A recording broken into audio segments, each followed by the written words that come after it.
Hi everyone, it's Sherry coming to you from Lake Havasu. I'm at the AZFRW winter meeting and it's been really great. I apologize for the lighting. I'm back in my hotel room and I just have a lamp, so hey, we're working with it. So anyway, today was some great speakers.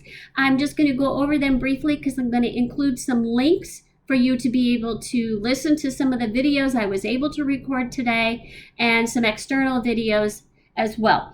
So the first speaker today, oh wait, before I start speakers, I just wanted to update you in case you for some reason didn't hear on the news that the US shot down another balloon today over Alaska. Isn't that crazy? I tell you, boy, this has got to get straightened out. It's not okay. But anyway, let's see. So first speaker was Nick Adams. And I'm going to read just a little bit of his bio in this handout here. Hold on. I'm going to get to it. It's, where'd he go? Anyway, he is actually from Australia. He left Australia at the age of 32. Came to America and became a citizen of the United States because he loved America so much. So here's this picture. I know you can't really see him too well, but he's very articulate, very intelligent, and loves this country. I have to tell you that people that I have met that were born and raised in other countries and have come to America seem to have more patriotism than us that were born here in America. It's making me realize that perhaps I have taken a lot for granted. That, gosh, I have taken my freedoms so for granted, and I can't do that anymore. So, he is a 4-time best-selling author. He runs the Foundation for Liberty and America Greatness, which is FLAG. It's a nonprofit organization that teaches civics and informs parents and students on the power of the American dream. 3 of Nick's best-selling books were endorsed by President Trump during his time in office, leading many media outlets to declare him the president's favorite author. I will include some of the videos I took today, but some of the things that he did talk about was wokeism and political correctness and how it is destroying America. He came right out and said that America is the last hope for freedom. If we lose our freedom here in America, the rest of the world is doomed. He actually said that in a lot of ways, the rest of the world is already too far gone. Government is in control instead of the people. Many countries have constitutions, but America's constitution is so unique. It's we the people first and the government second. In other countries, it's the government first and then the people. And those in charge, behind the scenes, they're all trying so hard to flip that around here in America to where the government is in charge and tells the people what to do. And we cannot let that happen. We have got to be vocal, very informed, and getting involved. We cannot lose our country. For our grandkids, kids, great-grandkids, nieces, neighbors, whatever, uncles, whatever, just family, everybody here that lives in this country. We cannot lose this country. He said that the wokeness and political correctness has made victimhood popular. So you have these different groups that are considered victims and they're pit against each other, and it's kind of like who's going to dominate the talking points. He did share that Minnesota has become a transsexual sanctuary state, which is very interesting. Rather than go into detail, I did make some videos, like I said, so I'm going to add them into the email when I send this to you. We also had the privilege of listening to Rory McShane of McShane's LLC. He is, let me get to this so I can share with you who he is. He is a political and media consultant. He has managed and advised political campaigns, corporations, initiatives in 27 states.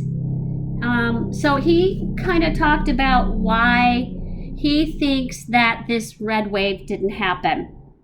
He said that we didn't push back strong enough on the abortion issue after Roe versus Wade was overturned, that the advisors were telling those that were running for office to not talk about it, instead of saying, well, yes, you're killing babies.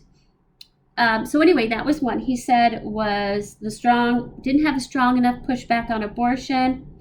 And we kept saying that there's going to be this red wave, so people didn't go out and vote, and that Republicans refused to use data on voters and embrace technology.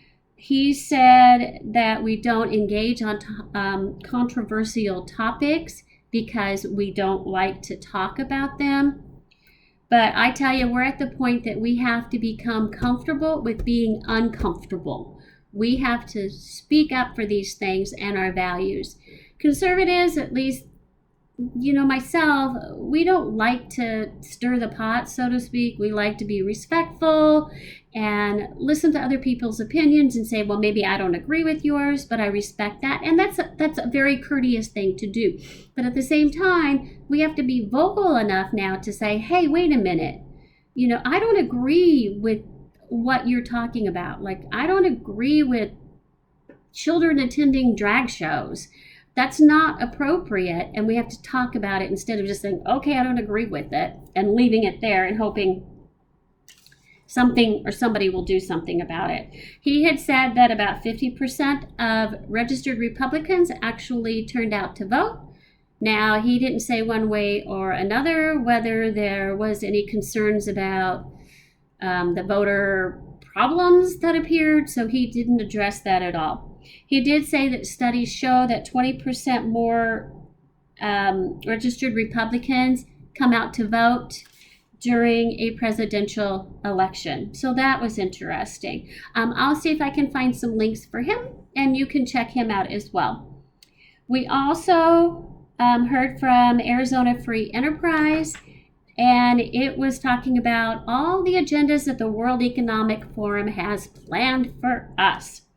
So their ultimate goal is for no one to have a car of your own, that either it's electric or it's a rideshare program, but no more cars of your own.